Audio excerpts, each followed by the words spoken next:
네, 여러분 반갑습니다. 반갑습니다.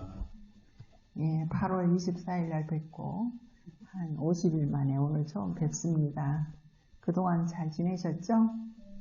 예, 어찌됐든 어떤 상황에서든지 우리는 잘 살아내야 됩니다. 상황에 휘둘리지 말고 알아차림을 유지하면서 현재를 알아차릴 거리로 보면서 잘 살아내는 것이 괴로움을 소멸하는 길입니다.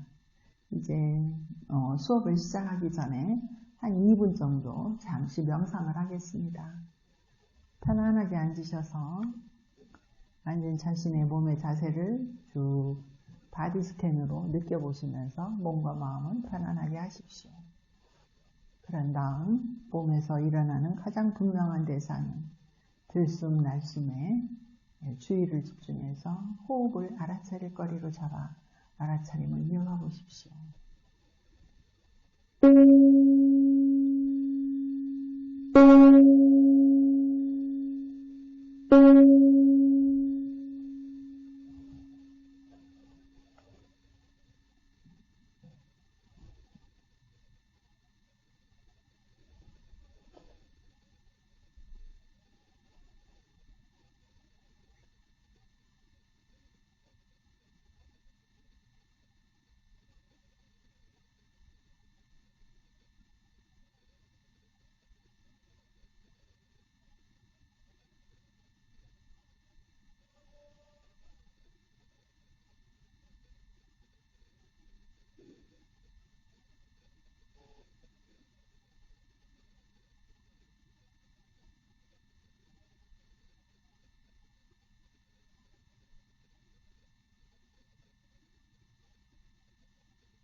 네, 수고하셨습니다. 자, 우리가 지난 8월 24일 날 39차 4년도 수행 첫 시간을 하고 수업의 맥이 끊겼습니다. 그때 우리가 다룬 게 위파사나 수행의 정의라는 저의 4년도 수행 교재 제1장을 가지고 다뤘고, 오늘은 제2장 알아차림이라는 부분을 다룰 것인데, 한 달 반 전의 일이라 잠시 한번 한 달 반 전을 되돌아보겠습니다. 위파사나 수행의 정의에서 위파사나 수행을 우리는 왜 하는가?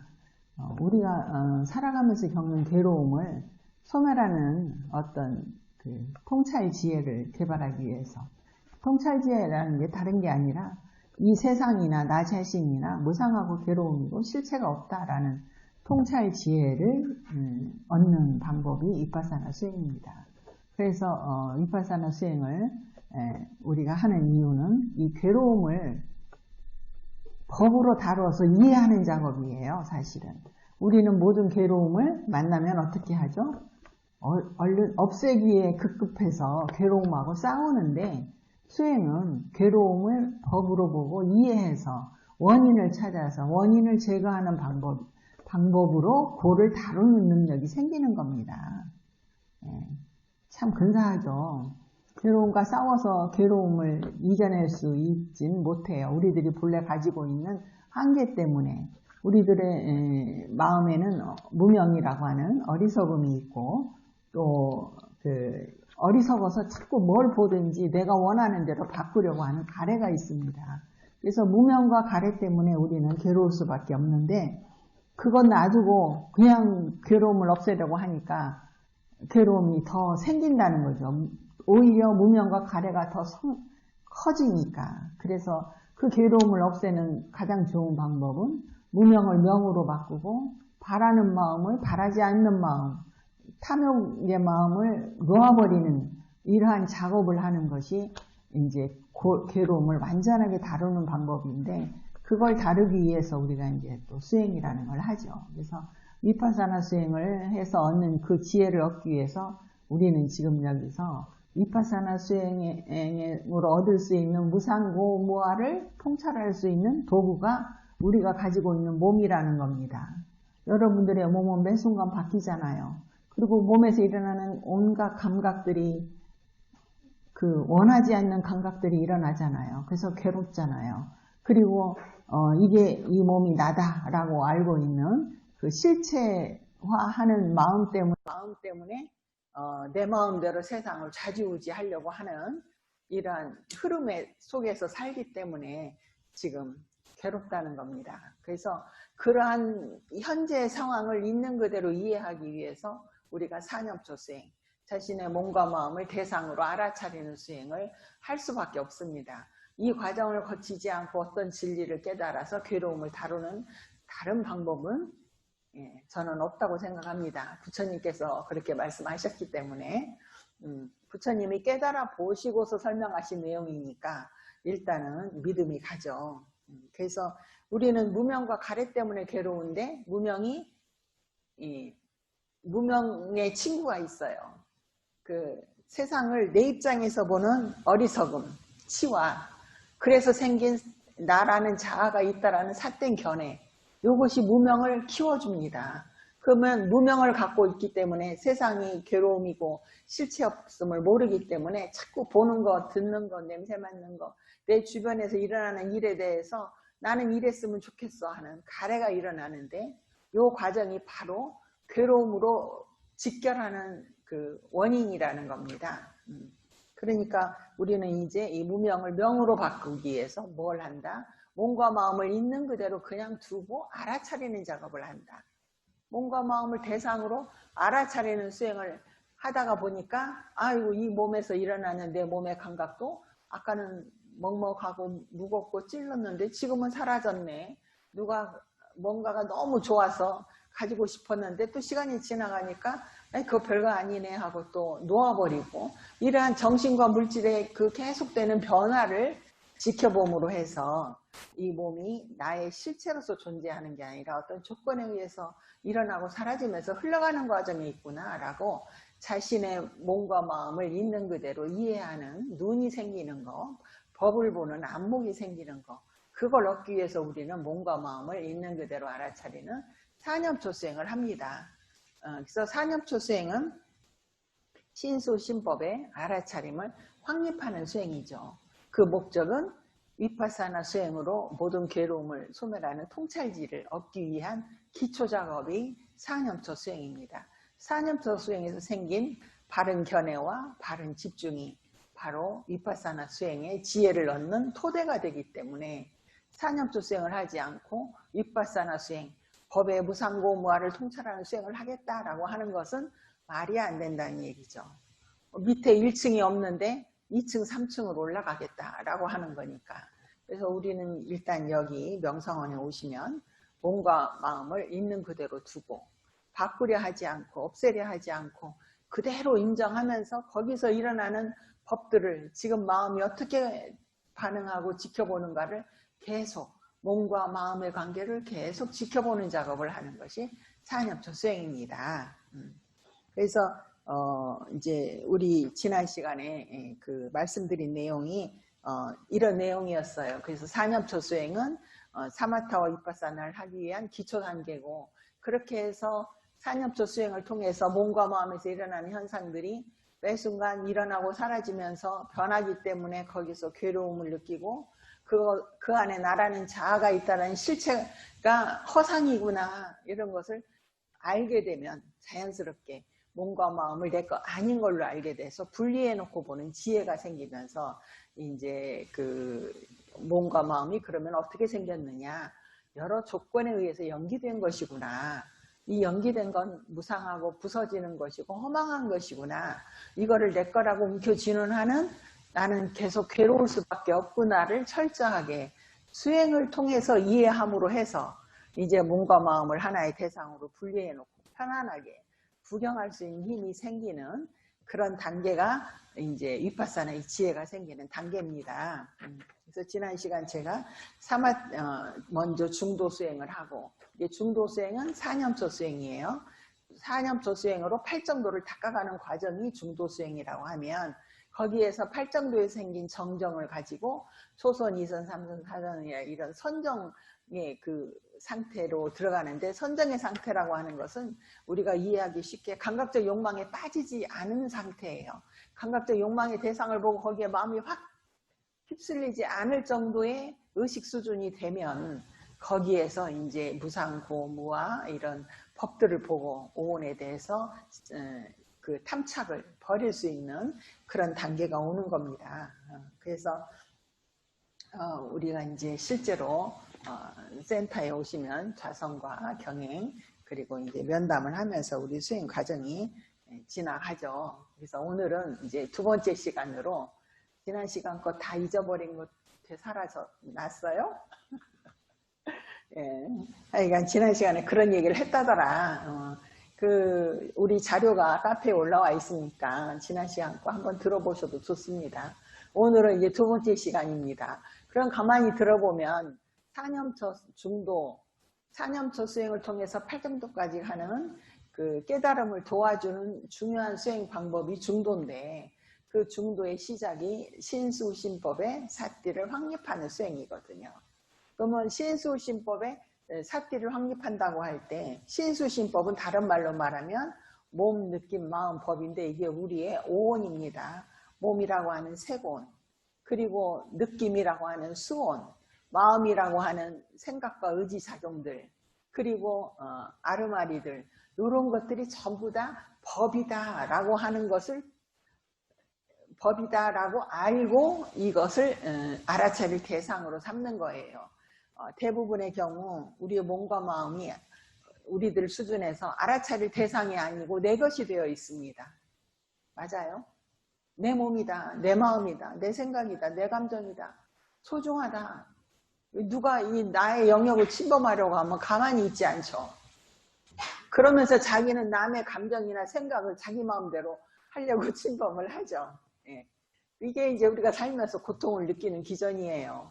그 작업을 하지 않으면 안 괴롭죠. 그런데 이게 나이기 때문에 상대적으로 너가 있고 너는 나에게 맞춰줘야 돼 하는 이런 욕심을 부리기 시작하면 이제 충돌이 있고, 그 상대도 자기가 있으니까 나를 자기한테 맞추려고 하겠죠. 그러다 보면 이제 그 사이에서 충돌이 일어나고 괴로움이 일어나잖아요. 어찌됐건 이러한 상황에서 우리는 지금 몸과 마음을 이렇게 수행을 통해서 깨달은 지혜로 이것이 조건에 의해서 만들어진 것이다 라는 것을 안 것은 아니지만, 들어서라도 이렇게 부처님 말씀을 통해서라도 오온은 유의법이다, 그 무명을 조건으로 만들어진 법들이 쌓인 것이 오온이다, 이렇게 이제 오온을 법으로 봐야 된다라고 아는, 이런 들어서 아는 지혜를 가지고 수행을 사실은 시작하는 겁니다. 그래서 신수신법 4념처에 사띠를 확립하는 수행을 하는 거고, 오늘의 주제는 이제 사띠, 알아차림. 그래서 8정도에서 말하는 정념을 의미하는 정념 4념처 수행인데, 이때 이제 우리들이 누구나 가지고 있는 그 문제이지만 자꾸 이 몸이 법으로 안 보이고 내 걸로 보인단 말이죠. 그래서 이 몸에서 일어나는 어떤 감각이나 생각에 대해서 자꾸 내 입장에서 이것을 분석하고 받아들이고 내 입장을 관철하려고 하는 이러한 작용이 자꾸 일어나는 것 자체가 있는 그대로 보는 눈이 전혀 없이 이치에 맞지 않는 숙고를 통해서 잘못된 견해를 가지고 무명을 강화해가지고 가래를 일으키는 기전으로 나가는 것이라고 하면, 이제 4념처 수행은 사띠를 확립하려고 할 때는 반드시 이치에 맞는 숙고가 필요하다. 그래서 제가 가지고 있는 이 4념처 수행 교재에는 2장이 그냥 알아차림이라는 제목인데, 다음에 다시 만들게 되면 열이자기와 알아차림 제목을 이렇게 바꾸겠습니다. 사띠는 이치에 맞는 숙고, 지금 이 몸에서 일어나는 현상들, 이 몸으로 보는 밖의 대상에 대해서 반응하는 내 안에서 일어나는 여러 가지 단마들이 법이다라는 그러한 이치에 맞는 숙고가 없이는 알아차림, 사티라고 하는 게 생기질 않는다는 거예요. 어떻게 된다? 눈으로 아름다운 색상을 보고 그 색상을 쫓아서 마음이 달아나 버린다. 그래서 달아나서 뭐해? 아름다운 거 가져와야 돼 하고 집착을 한다는 거죠.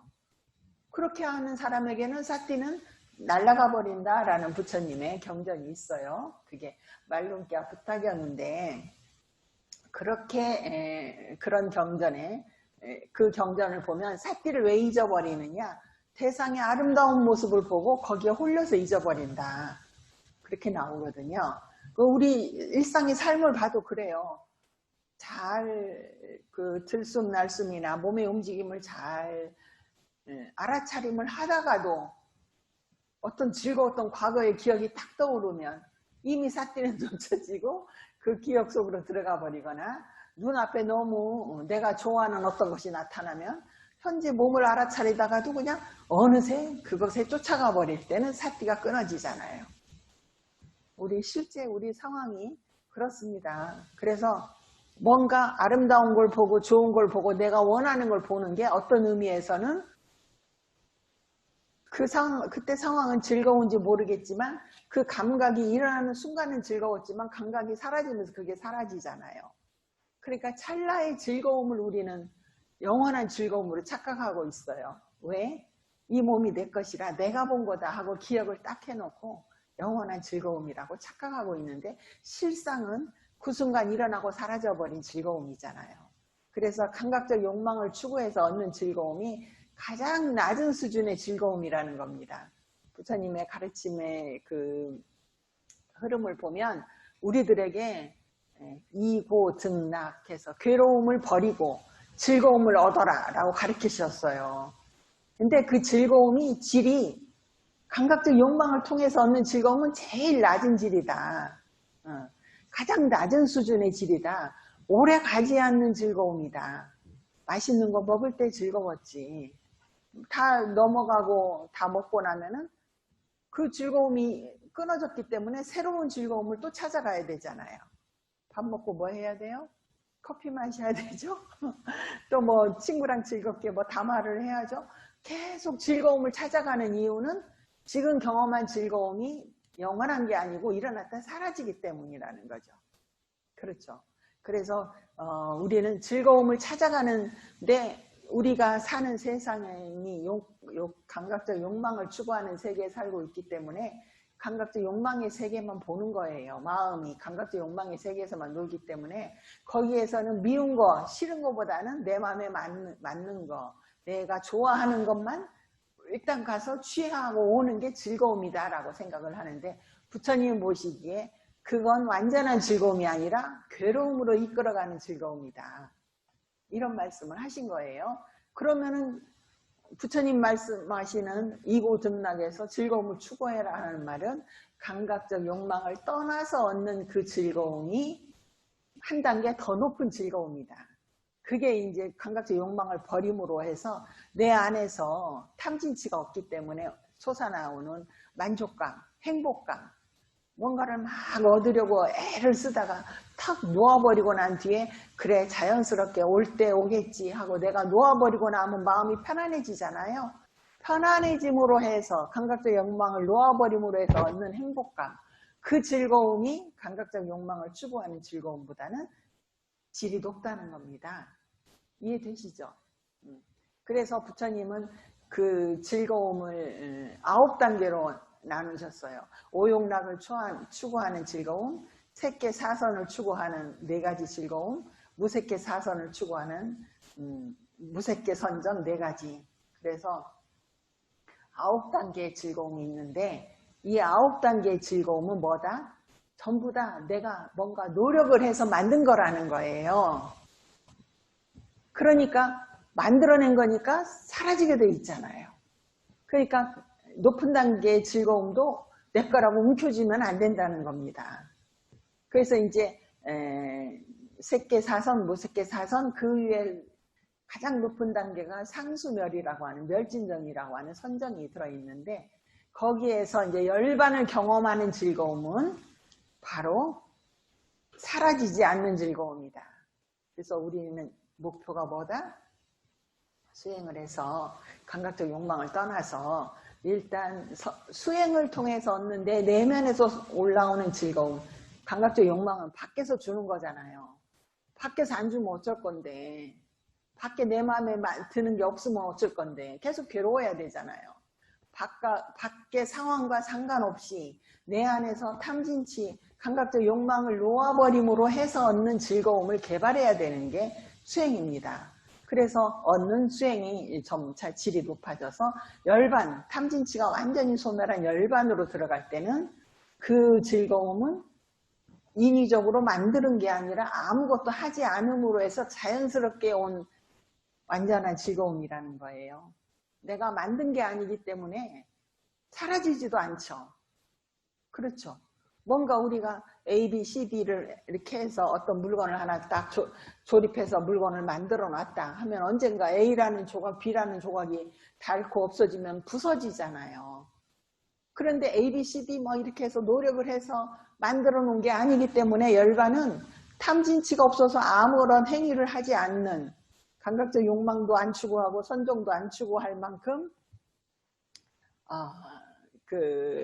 욕망이 탐진치가 사라져서 얻는 열반의 세계는 만들어진 세계가 아니기 때문에 사라지지도 않는 세계라는 거예요. 이게 이제 부처님이 제시한 현법 열반, 지금 여기에서 열반을 얻어라라는 게 붓다의 가르침의 메시지라는 겁니다.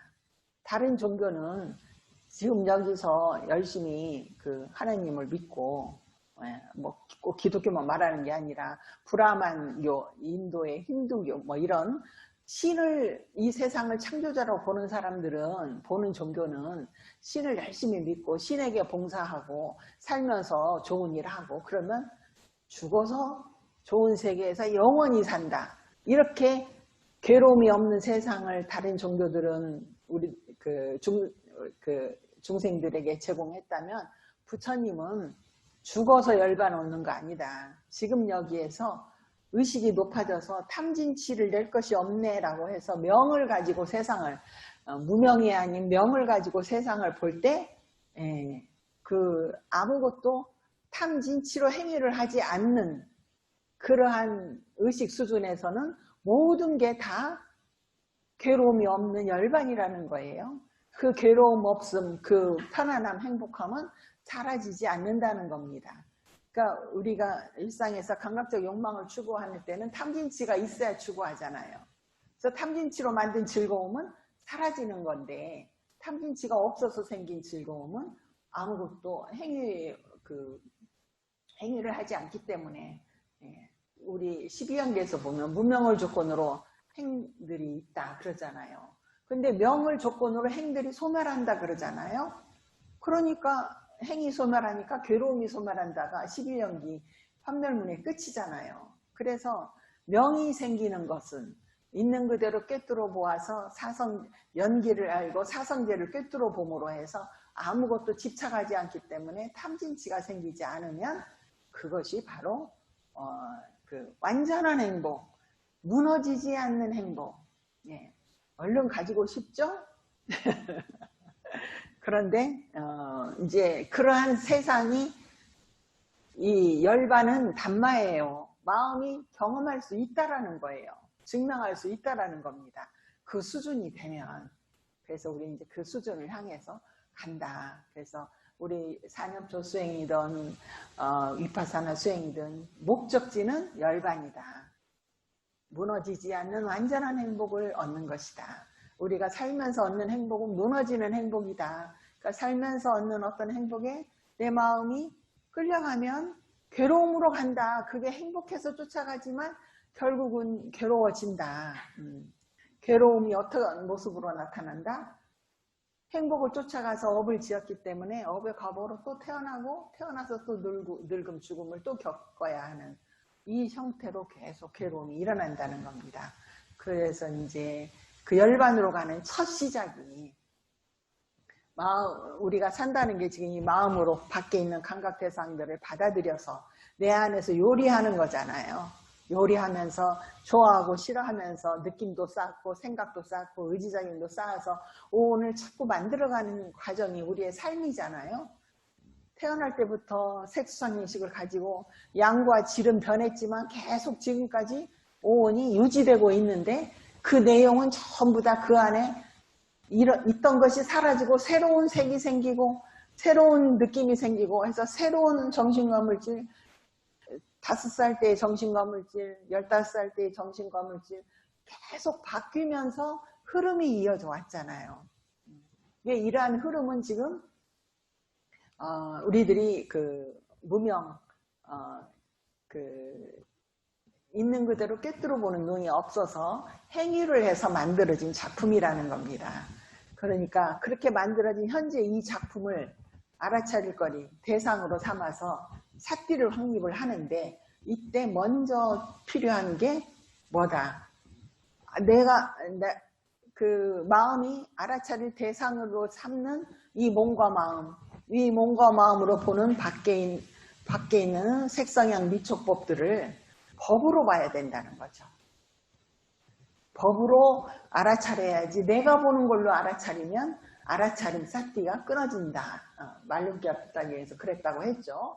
홀려서 끊어진다. 그래서 삿띠하고 열이자기가 만나면 이치에 맞는 숙고, 열이자기, 이치에 맞는 숙고라는 것은 지금 만나는 대상, 마음의 대상을 법의 입장에서 보는 거고 그럴 때 일어나는 게 다르게 보는 눈, 정견, 사견은 내 입장에서 보는 거예요. 그래서 비열이자기, 내 입장에서 대상을 보면은 잘못된 견해, 내가 있다라는 견해를 갖고 나는 이런 입장이다를 세우면서 뭔가 일을 하기 때문에 사견, 사사유 그렇게 해서 팔사도를 걸어가서 괴로움을 계속 생산해낸다면 이치에 맞는 숙고로 대상의 알아차림을 확립을 할 때는 정견이 생겨서 지금 만나는 이 대상에 대해서 이것이 일어나고 사라지는 무상한 법이다라는 암과 봄이 생김으로 해서 무명이 사라지고 명을 얻는 단추를 하나씩 만들어가는 겁니다.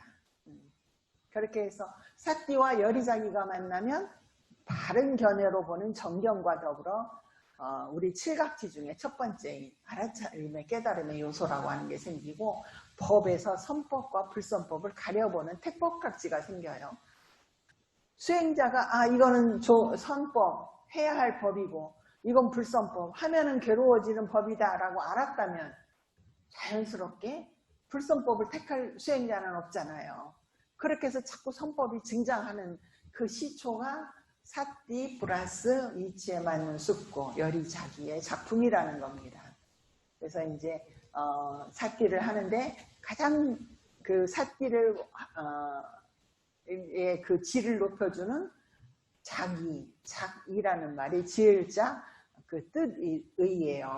지금 만나는 대상을 내 마음에 어떻게 지어놓느냐 이런 뜻이에요. 내 이치에 맞게 지었으면 열이자기, 법으로 보고 대상을 받아들였으면 열이자기고 이 대상을 내 입장에서 보고 좋은 것이다 싫은 것이다 이렇게 분별하는 게 어리석음 치거든요. 어리석음을 갖고 좋다 싫다 하면서 받아들였으면 비열이자기예요. 그러면 이제 길이 두 갈래로 갈라집니다. 비열이자기를 하면 무슨 길을 간다? 팔사도, 사견으로 시작하는 팔사도로 가서 삿된 노력을 하고 삿된 집중을 해요. 어떻게든 내 것만 이렇게 내가 원하는 것만 취하겠다. 내가 원하는 대로 만들어 놓겠다 하는 삿된 집중을 몰빵하잖아요. 집중이 몰빵이에요. 몰입하는 거예요. 그런데 그때 법의 입장에서 딱 보면 정견에 의해서 8정도를 가게 되고 8정도의 끝에 생기는 게 있는 그대로 알고 보는 알미 생기는 거예요. 그게 아비냐라고 하는 수승한 지혜인데 알미 생기고 나면은 이제 그 무명이 사라지고 명이 생기죠. 그러니까 삿된 견해로 가서 내 입장에서 말하고 행동하고 뭐 노력하고 집중하고 이렇게 기억해내는 이런 팔사도는 그 안에서 생기는 게 전부 다 뭐다? 생기는 제품이 있어요. 뭐가 생겨요? 네. 탐진치가 쌓여요. 그러니까 정견으로 이치에 맞는 숙고를 해서 대상을 받아들이면 정견이 생겨서 암과 봉인 지혜가 생겨서 명을 획득하는데 그 길을 가지만 이치에 맞지 않는 숙고, 내 입장에서 보는 그런 관점에서 보면은 쌓이는 게 탐진치가 쌓여서 마음이 탐진치로 오염되니까 무명은 더 커지죠. 무명이 더 커지면 보는 것마다 더 많은 심한 가래가 또 일어나죠. 그러니까 그 상황에서는 괴로움을 소멸하는 건 꿈도 꿀 수 없다라는 이야기입니다. 이해하셨죠? 제가 이렇게 열의자기와 비열의자기를 강조하는 거는 우리가 삿띠를 챙기지 못하는 이유가 비열의자기 때문에 그래요. 내 입장에서 벌써 판단 분별이 딱 들어가면서 삿띠를 놓치더라고요. 이거 맛있는 거네? 하는 순간 그 맛의 변화를 알아차린 건 놓아버리고 맛있다는 느낌에 취해서 먹어버립니다. 이때 삿띠 놓친 거예요. 삿띠를 놓치면은 뭐가 생긴다? 이거는 맛있고 좋은 거야 하고 그 대상이 된 물질에 대한 집착, 탐진치가 생긴다니까요. 그래서 탐진치가 쌓이면 괴로움으로 가는 건 당연하고 암과 보험이 쌓이면 지혜로 가는 건 당연하죠. 그래서 우리가 삿띠를 확립하기 전에 지금 마음이 만나는 대상, 실제 수행 장면에서는 뭘 만나십니까?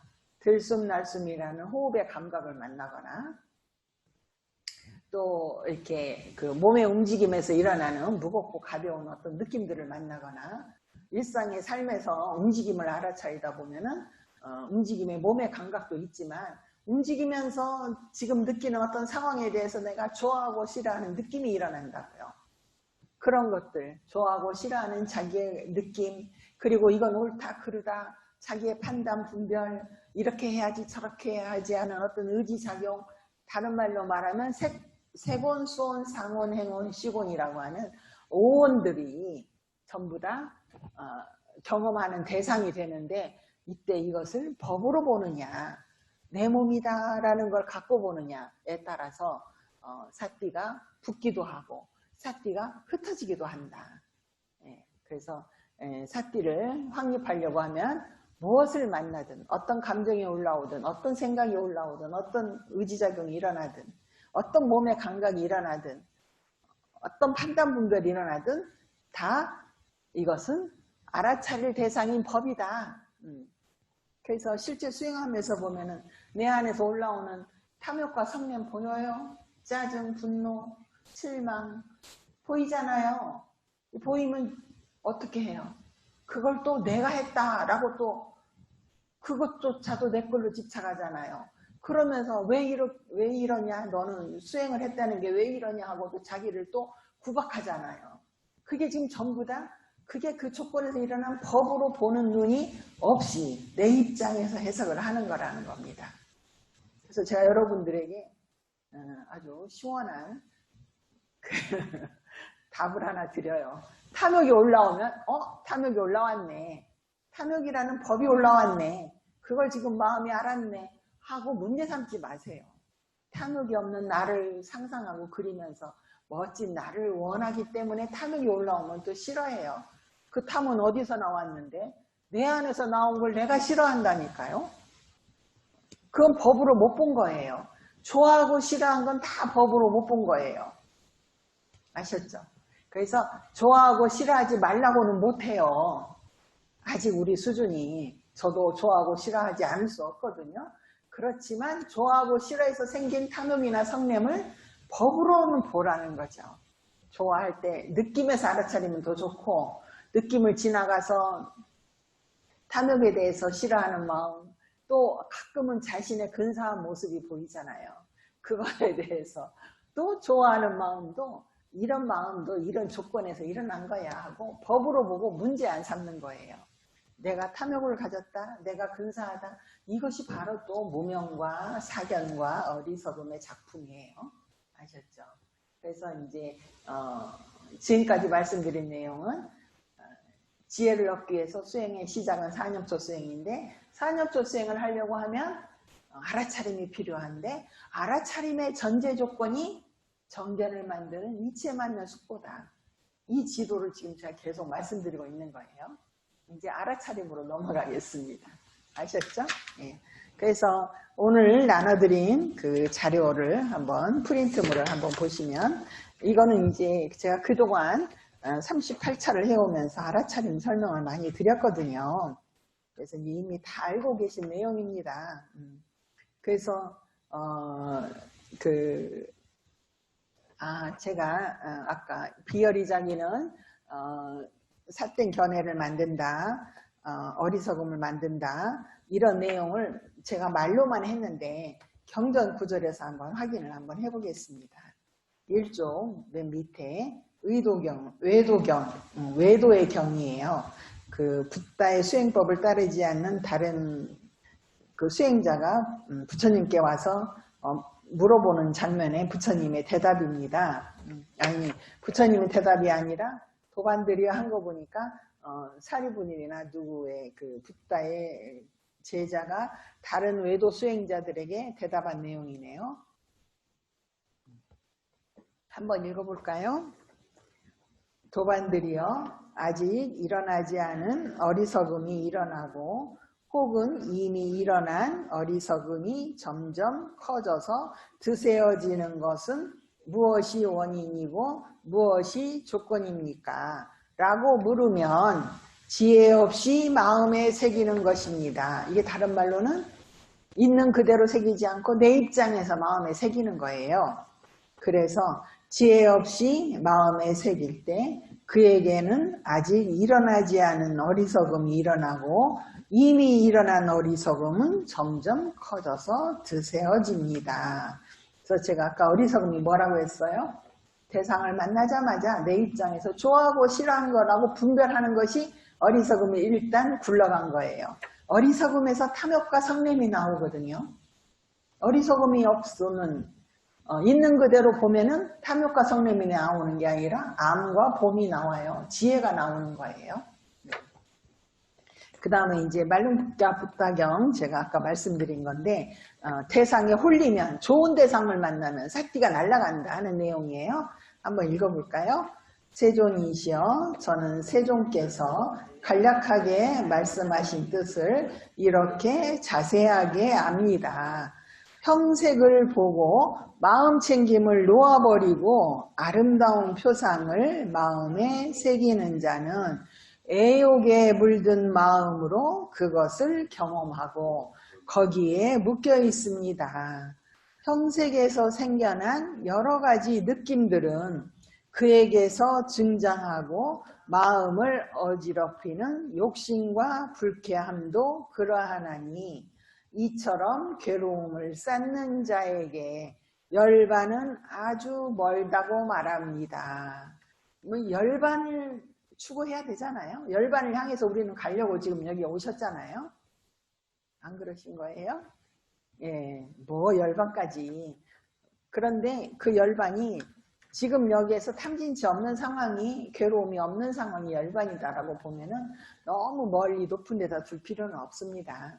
지금 여기서 탐진치로 괴로우면 열반이 아니고 다 이해하고 받아들여서 내가 내 입장에서 욕심내고 화내지 않으면 번뇌가 없고 괴로움이 없으니까 그것이 일상의 삶에서 겪는 행복. 바라지 않았으니까 없어질 때도 괴로워하지 않아요. 그래서 그 열반이 아주 멀다고 말합니다. 이렇게 설명돼 있죠. 그러니까 아름다운 표상을 만나는 거. 근데 우리의 삶은요. 하루 종일 내 마음에 맞는 대상을 찾아다니는 거예요. 그러다 보니까 쌓이는 거는 탐진치만 쌓여서 열반이 멀어졌잖아요.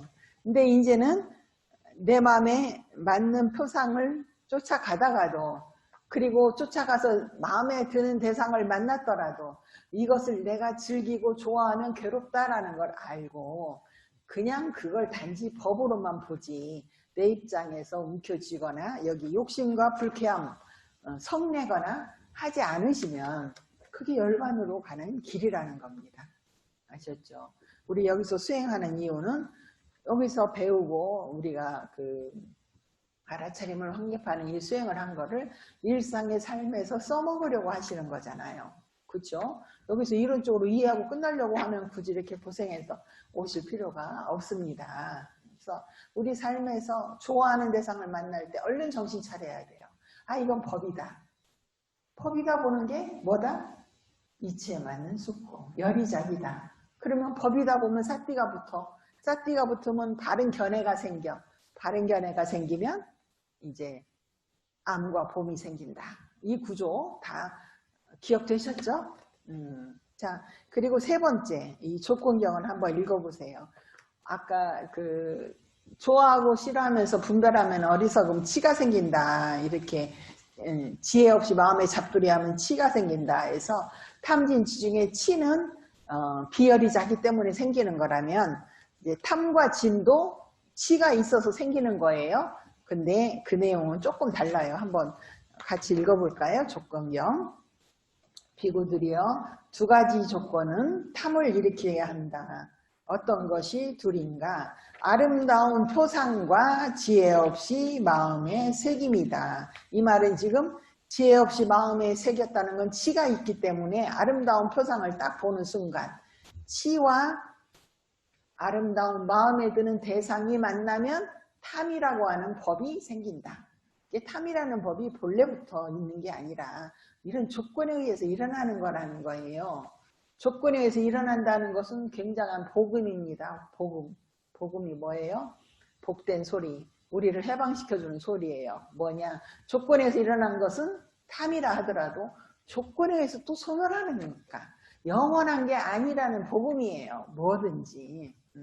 그래서 지혜 없이 마음에 새기면 탐이 일어난다. 아름다운 표상을 보고 그 다음에 7번 비구들이여 두 가지 조건은 화를 일으키게 한다. 어떤 것이 둘인가? 적의의 표상과 지혜 없이 마음에 새김이다. 적이라고 하는 것은 이제 화를 내는 거예요. 적의를 느꼈다. 뭐 상대를 없애버리고 싶다. 이런 걸 적이라고 하잖아요. 그러니까 화를 내는 마음, 그 화를 낼 수밖에 없는 싫은 표상, 싫은 대상을 만났는데 그걸 법으로 새기지 않고 지혜 없이 마음에 새기면 화가 일어난다. 이 이야기예요. 이해되셨죠? 그 다음에 8번 비구들이여 두 가지 조건은 삿된 견해를 일으키게 한다. 어떤 것이 둘인가? 다른 자의 소리를 듣는 것과 지혜 없이 마음에 새김이다. 그러니까 이제 사견은 그 지혜 없이 마음에 새긴다. 치가 있으니까 생긴다. 이 말이에요. 그 다음에 이제 사견의 반대인 정견은 어떻게 생기는 거냐? 한번 읽어보시죠. 9번. 비구들이여 두 가지 조건은 바른 견해를 일으키게 한다. 어떤 것이 둘인가?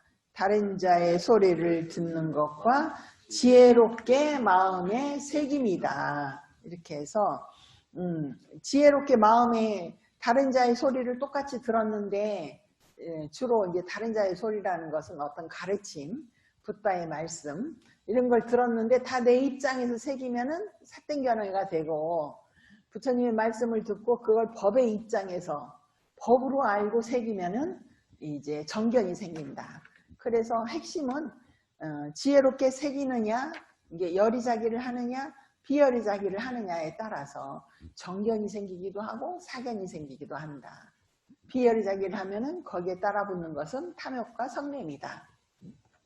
열이자기를 하면 제가 말씀드린 것은 정견 때문에 팔정도를 가기 때문에 생기는 것은 지혜, 암과 봄, 지견이 생긴다. 법을 있는 그대로 아는 지혜와 있는 그대로 꿰뚫어 보는 견, 지견이 암과 봄이에요. 알지자, 볼견자잖아요. 네? 그래서 우리 그 해탈지견 이런 그 높은 단계의 법이 있잖아요. 개온, 정온, 해온, 해탈지견온, 해탈온, 해탈지견온 이렇게 해서 결국은 불교는 암과 봄으로 끝나요. 암과 봄이 없으면 불교에서 말하는 열반은 얻을 수 없어요. 이게 우리 비파사나 수행이 암과 봄을 개발하는 수행이에요. 그 시작이 사념초 수행이고 사념초 수행의 시작은 사띠를 확립하는 거고 삿띠를 확립하기 위해서 이치에 맞게 쓰고 다 이건 법이다. 법이라는 말의 다른 의미는 어떤 조건에 의해서 만들어진 것이다. 그래서 영원하지 않다. 일어나고 사라지는 무상한 것이다. 까지 꿰뚫어 보면서 이것을 붙잡을 필요가 없다. 그러니까 법이라는 것이 가지고 있는 의미예요. 법으로 본다라는 의미는. 이제 처음부터 그렇게 붙잡을 것이 없는 것까지 보이지는 않죠. 그렇지만 법이라는 말은 일단 마음의 대상이라는 말이니까 마음을 나라고 한다면 마음의 대상은 나예요, 내가 아니에요. 제 앞에 지금 시계가 있거나 핸드폰이 있는데 내 눈에 보이는 대상이잖아요. 시계와 핸드폰이 나는 아니잖아요. 대상이라는 말은 내 거 아니라는 말이에요. 아셨죠? 나의 대상일 뿐이지 마음을 나라고 했을 때 그것이 나의 것은 아니라는 건데 우리는 보든 듣든 뭐하든 전부 다 내 걸로 하는 이러한 그 강한 흡입력, 흡착력이 있잖아요. 뭐든지 내 걸로 옮겨지는 거. 예. 그러니까 이렇게 해서 제가 열의자기와 사념조 수행에서 열의자기의 중요성을 말씀드렸고 이제 알아차림을 설명하려고 합니다.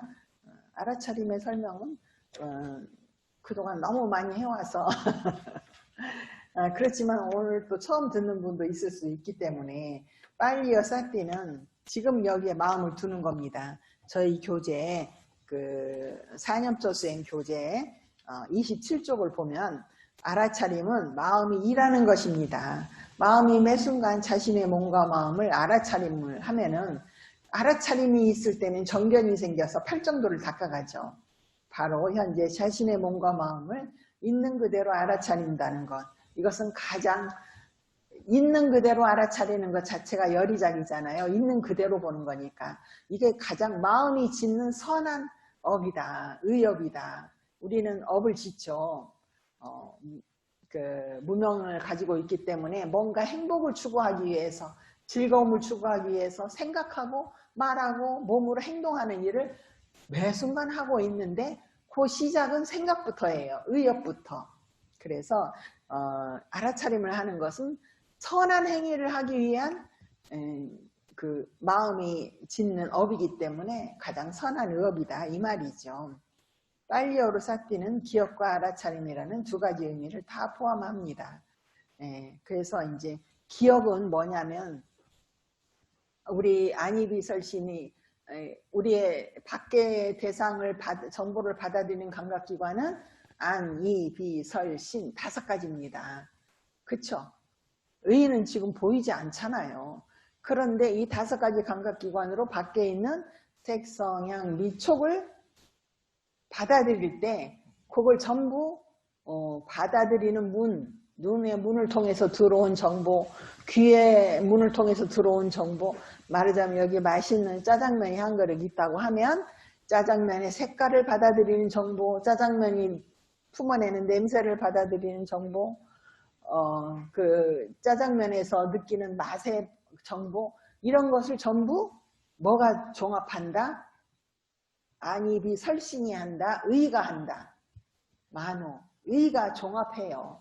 감각기관을 통해서 들어온 정보를 의가 받아들여서 이렇게 기억을 통해서 이것에 대해서 이제 식별을 하죠. 아, 이게 짜장면이라는 거구나.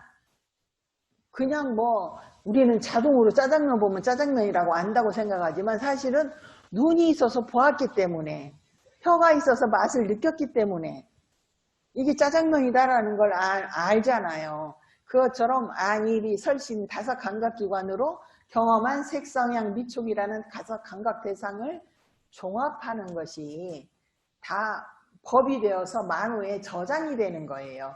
이게 자기거든요. 이렇게 마음에 새기는데 그때 그것을 법으로 새기느냐, 내 입장에서 맛있는 거야, 좋은 거야로 새기느냐의 차이가 있죠. 그래서 우리는 매 순간 자기 마음의 정보를 받아들여서 새기는 작업을 끊임없이 하고 있습니다. 윤회가 진행되고 색계선정, 무색계선정, 멸진정, 무색해까지는 아닌 것 같아요. 무색해 사성까지 계속 자기가 따라붙어요. 정보가 들어와야 뭘 하지. 그러죠? 그래서 자기라고 하는 것을 한번 이해하시고, 그래서 이제 그 만호는 기억을 의지한다. 이렇게 싹디를 의지한다고 돼 있어요. 뭐냐면 그 전에 이 짜장면에 대한 정보가 나에게 있었단 말이죠. 그러니까 이런 냄새, 이런 맛, 이러한 모습을 가진 건 짜장면이야 라고 하는 기억이 또 오르니까 대상을 알게 됐잖아요. 그래서 이 싹디라는 것은 기억인데 지금 이 순간에 깨어있으면 이 순간의 기억을 바르게 하느냐 잘못하느냐, 이게 바른 싹디냐 내 입장에서 기억하는 잘못된 싹디냐 이런 문제가 생깁니다. 그래서 이 27쪽 아랫단을 보면 알아차림 싹디는 현재를 알아차리는 거예요. 과거 미래를 알아차리는 건 아니에요. 우리 현재를 알아차리기 위해서 뭐 해요? 마음을 지금 여기 두기 위해서 마음을 어디다 둔다? 항상 자신의 몸에다 마음을 둔다. 몸에서 호흡이 일어나면 호흡을 보고 움직이면 움직임을 보고 몸에 마음을 두다 보니까 감정이 일어나면 감정을 보고 이렇게 항상 현재 이 순간의 담마가 알아차릴 대상이지 과거 어느 시절에 오지 않은 미래의 어느 시절에 있을 것 같은 것은 대상이 아니라는 겁니다. 이해하셨죠? 그래서 삿띠는 현재를 알아차리는 거예요. 현재를 놓치지 않는 거, 정신을 바짝 차리고 깨어있는 거. 제가 이런 말을 썼는데 이 말이 무슨 말이냐면 정신을 바짝 차린다는 말은 어떻게 하는 거예요? 자신의 내면에서 올라오는 탐진치에 속지 않는 거예요. 정신 차리지 못하면 탐욕이 시키는 대로 해버리잖아요. 그렇죠? 내가 있다는 어리석음이 시키는 대로 해버리잖아요. 그래서 정신 차리고 정신을 바짝 차리고 깨어있는 거 저는 이런 말을 좋아합니다. 수행을 하면서 삿띠는 정신 차리는 거구나. 대상에 홀리지 않는 거구나. 이런 생각을 했습니다. 그래서 현재를 그리고 그렇게 정신을 바짝 차리고 대상을 딱 만났을 때 알아차리고 알아차림이 이어지게 하는 것. 예. 제가 어제 대구에 가서 한 달에 한 번씩 하는 연기 강좌를 했는데 4념초 수행, 4념초와 4념초 수행이 달라요. 4념초는 삿띠를 확립하는 거고 4념초 수행은 삿띠의 확립이 이어짐으로 해서 지금 마음이 경험하는 대상인 법이 일어나고 사라짐을 보는 단계까지 가는 것이 삿띠빠따나 바와나 해서 4념초 수행이라고 하거든요. 그래서 우리 삿띠 알아차림을 공부하시면서 한번 알아차리고 알아차림 끊어져 버리고 태상에 홀려버리고 또 한 시간, 2시간 있다가 아이고 놓쳤네 하고 또 알아차리고 또 놓쳐버리고 이러면 마음의 대상이 조건에 의해서 일어나고 사라진다라는 걸 보는 눈이 안 생겨요. 그래서 수행을 잘한다라는 거, 수행을 열심히 한다라는 것은 내가 원하는 대로는 되지 않지만 자꾸 삿띠를 이렇게 간격 없이 챙기려고 하는 노력이 필요합니다. 근데 그렇게 간격 없이 챙겨지지 않을 때가 많잖아요. 그때 어떻게 한다? 그 상황에 속상해한다? 그것도 조건에서 일어난 법이구나 하고 다시 삿띠를 챙기면 돼요. 그래서 편안하게 삿띠를 하려고 마음을 먹어야지 강박적으로 100% 잘하려고 하면은 화가 나서 못해요. 놓치는 것이 다반사인데 어떻게 받아들이겠어요. 그래서 놓치는 게 아직은 습관이 안 돼서 당연한 거야 하고 받아들일 때 우리는 삿띠를 한번 하고 이어갈 수가 있는 거예요. 아셨죠? 그래서 이어가는 것입니다. 그래서 현재를 있는 그대로 기억하는 것이라고 할 수 있습니다. 결국 알아차림, 삿띠라고 하는 것은 지금 뭔가 할 때 하고 있는 것을 이런 걸 하고 있구나 하고 알고 있는 거예요. 그러니까 이 몸과 마음이 어떤 조건에 의해서 계속 일을 하고 있는 거를 깨어서 지켜보는 마음. 예, 요즘 말로 말하면 CCTV처럼 자신의 몸과 마음에서 일어나는 현상들을 이렇게 계속 녹화하는 겁니다. CCTV가 녹화하듯이 거기에는 좋아하고 싫어함이 없이 그냥 있는 그대로 녹화하는 작업이 알아차림이라고 이해를 하시면 좋겠어요. 그래서 지금 자기가 하고 있는 일에 마음을 두고 지켜보면서 현재의 자신을 되돌아보는 것을 잊지 않고 기억하여 실천하는 것입니다. 우리 교재에 이렇게 쓰여 있습니다. 그래서 교재도 한 번씩 꼭 읽어보십시오. 이 교재 만든 지가 뭐 또 10년이 넘어간 것 같긴 한데 처음 수행을 시작하시는 분들은 반드시 교재를 좀 읽어서 참고하시기를 바랍니다. 그래서 알아차림의 정의를 제가 말씀드렸고요. 알아차림의 대상은 현재 자신의 몸과 마음이다. 그리고 알아차림을 하는 방법은 알아차림은 이제 잘하고 싶으시잖아요. 잘하려고 하면 알아차림은 몸이 해요? 마음이 해요? 마음이 하는데 마음이 어떤 상태에서 알아차림이 잘 되는가 그걸 설명해 놨습니다. 프린트 3번을 보시면 일단 마음을 편안하게 가져야 돼요. 편안하게 가지지 않는다는 말은 무슨 말? 잘하려고 하는 마음을 가지면 마음이 긴장해요.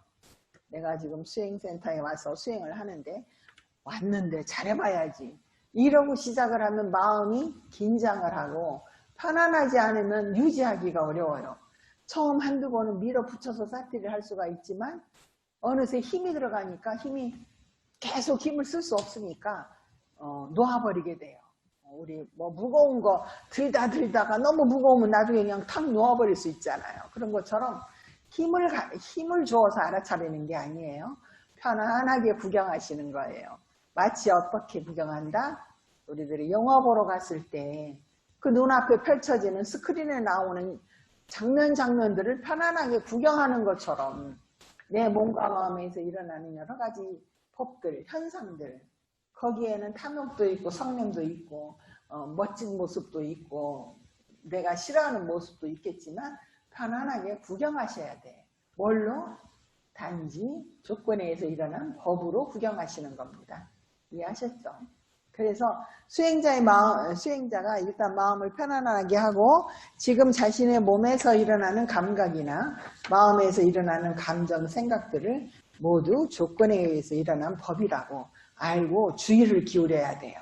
지금 이게 법으로 보여버리면 지견이 생긴 건데 암과 봄이 생긴 건데 아직은 법으로 안 보이니까 들어서 아는 지혜로 지금 내가 경험하는 이러한 몸의 감각이나 느낌, 생각, 의지작용들은 법이다. 이렇게 법으로 알 때는 좋아하고 싫어하지 않죠. 그래서 지금 경험하는 대상을 나로부터 분리해서 단순하게 몸의 호흡이 일어나고 꺼지고 몸의 감각이 찌르고 당기고 부드럽고 때로는 좋아하고 싫어하고 때로는 욕심나고 화나고 하는 것을 뭘로 알아차린다? 법으로 알아차린다. 내 걸로 알아차리지 않는다. 내 것이라고 움켜쥐지 않는다. 그래서 지금 이 순간 마음이 경험하는 것은 법일 뿐 나의 것이 아니라고 안다. 마치 카메라 렌즈가 그 피사체를 찍어오듯이 관객이 영화를 보듯이 대상에 색칠을 하지 않고 본다. 대상에 색칠한다는 것은 나라는 고정관념, 내 것이라는 내 입장이라고 하는 색안경을 통과해서 들어오는 정보는 색칠한 거예요. 제대로 있는 그대로 안 들어오잖아요. 그래서 안경알이 투명한, 청정한 안경알을 가지고 대상을 받아들이셔야 되죠. 그래서 수행자는 대상을 자기 입장에서 분별하지 않고 그냥 대상 자체는 조건에서 일어나는 거니까 그냥 그대로 두고 법으로 맞이하면서 알아차려야 합니다. 예. 이럴 때 알아차림이 확립됩니다. 그래서 이제 수행자는 이렇게 알아차림을 잘하기 위해서 어떤 마음가짐을 가지느냐? 아무것도 바라지 말고 수행을 시작해야 된다. 처음 수행센터에 오셔서 수행을 하면 수행을 좀 잘해서 뭔가 결과를 얻어가려고 하고 오시면 첫 단추부터 꼬인다는 거예요. 그냥 수행처에는 놀러 오시는 거예요. 뭘 얻으러 오는 게 아니에요. 예, 여러분 많이 놀러 오세요. 아셨죠? 여기서 뭘 얻어가려고 오면은 힘이 들어가서 하나도 못 얻는데 뭐 이런 게 있다더라 한번 공부해볼까 하고 가볍게 오셔야 됩니다. 그래서 기대가 없이 시작을 해야 해보니까 이렇게 좋은 점이 있구나 라고 알게 되지 어디서 잔뜩 듣고 여기 가서 수행하면 좋다더라 하고 와서 기대를 크게 가지고 들어오시면 첫날부터 그 기대에 맞는 걸 얻어가려고 하기 때문에 안 된다는 겁니다. 기대를 만족하지 못하니까 수행에 대한 믿음이 안 생겨서 수행을 놓아버리는 불행한 사건이 일어나죠.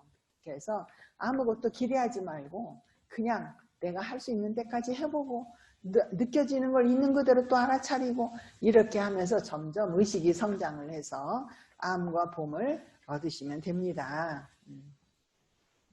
자, 그래서 수행자의 바른 마음가짐은 아무것도 기대하지 않는 것. 그 다음에 수행자의 바른 노력은 잘하려고 애를 쓰는 게 아니라 어떻게 하는 거다? 잘하려고 했지만 놓쳤을 때 놓친 걸 알았네 하고 즐겁게 또다시 시작하는 것이 바른 노력이다. 이것도 어려운 말이긴 합니다. 실천하기가 어려운데 자꾸 연습을 하셔야 돼요. 놓친 것 자체를 알았다는 것이 더 중요하지. 놓쳤다는 사실이 이미 지나갔잖아요. 지금 내가 알아차림 놓치고 생각 속에 빠져 있었네. 왜 이렇게 생각이 많은 거야? 하면은 놓쳤다는 사실에 내가 방점을 찍고 스스로를 괴롭히는 작업이고 생각에 빠진 걸 지금 알았네. 알아차렸구나 하고 호흡으로 돌아오시면 알아차림이 이어지는 겁니다. 그래서 어떻게 한다? 바른 노력은 알아차림을 쭉 이어가려고 애쓰는 게 아니라 놓친 순간 바로 그것 자체를 알아차릴 대상으로 놓친 걸 알아차릴 대상으로 해서 알아차림을 다시 일으키는 것이 바른 노력이다. 이해하셨죠? 그 다음에 이렇게 알아차림을 하면 어떤 이익이 있는가? 알아차림 순간에는 계율을 얻을 수가 없고 알아차리면서 알아차림 이어지면 마음이 고요해지니까 자연스럽게 계약과 정학이 닦여지고 그렇게 고요함 가운데서 법을 있는 그대로 꿰뚫어 보는 암과 봄이 생기니까 지혜가 생깁니다. 그래서 계정의 사막이 자연스럽게 성숙돼요. 그러면 끈질기게 따라다니던 이 몸과 마음이 나라고 하는 유신견이 끊어져 버려서 수다원이 된다는 거예요. 아셨죠? 수다원의 첫 출발은 뭐다? 알아차림을 바르게 잘 하는 거예요. 근데 이런 알아차림이 왜 해보면 잘 돼요? 안 돼요? 자꾸 놓치게 되고 안 되잖아요. 그 이유가 뭔가 그걸 이제 분석을 했는데요. 우리들은 감각적 욕망의 세계에 살면서 즐거움을 경험하는 그 짜릿함만이 행복이라고 생각하니까 들숨 날숨을 알아차리고 현재 일어난 걸 다 법으로 알아차리는 것은 그런 짜릿한 즐거움이 없는 고요함이 있잖아요. 그래서 아까 짜릿한 즐거움은 제일 낮은 단계의 즐거움이고 그걸 놓아버려서 얻은 고요함의 즐거움이 더 높은 단계의 즐거움이다라는 부처님의 말씀을 믿으셔야 돼요. 계속 짧은 즐거움만 찾아다니면 계속 일어나고 사라져버리는 즐거움만 원한다는 거예요. 근데 내 내면에서 올라오는 즐거움, 고요하면서 생기는 즐거움은 훨씬 수명이 길어요. 아셨죠? 예, 그래서 수행을 하시는 겁니다. 그래서 우리는 왜 감각적 욕망을 추구했던 습관 때문에 알아차림을 이해가기가 어렵고 이 몸과 마음이 내 것이라고 알았기 때문에 뭔가 대상을 만날 때 내 입장에서 숙고를 하지 않기가 어렵고 그 다음에 내 안에 쌓인 탐진치가 자동으로 일어나가지고 매 순간 탐진치가 일어나는데 그걸 법으로 보기가 어렵고 그렇죠? 또 우리들이 하는 일은 매 순간 뭘 만나면 판단분별을 해버릇해가지고 수행 중에 일어나는 어떤 법들도 내 입장에서 판단분별을 또 해요. 그러면 알아차림이 끊어져요. 이렇게 해서 알아차림을 이어가기가 참 어렵다는 겁니다. 아셨죠? 그래서 이제 알아차림을 잘하려면 어떻게 해야 되는가? 이 몸과 마음은 단지 알아차릴 대상인 법이다 라고 자꾸 기억하셔야 돼요. 상기해내야 돼요. 아셨죠? 몸과 마음에서 뭐가 일어나 콕콕 찔러 알아차릴 대상이 나타났네. 이렇게 법으로 보는 연습을 자꾸 하셔야 되고 자꾸 마음을 몸에 붙이는 노력을 하시고 뭘 알아차리게 되면 그걸 분별하지 말고 그런 걸 알았네 하고 놓아버리셔야 돼요. 즉 알고 말고 하셔야 돼. 알아차려서 뭘 얻으려고 하시면은 꼬입니다. 알고 말고 하시고 지금 알아차려서 알아차림으로 생긴 어떤 결과를 이건 잘한 거야 이건 못한 거야 하고 내가 결론을 내지 말고 그냥 알고 말아버리고 또 알아차림을 이어가셔야 우리 알아차림이 잘 숙성이 된다. 이렇게 해서 오늘은 알아차림을 주제로 여러분들께 말씀을 드렸습니다. 다음 시간에는 아주 어려운 주제인데 관념과 실제, 빠냐띠와 파라마타를 또 공부하시겠습니다. 여러분 긴 시간 듣느라고 수고하셨습니다.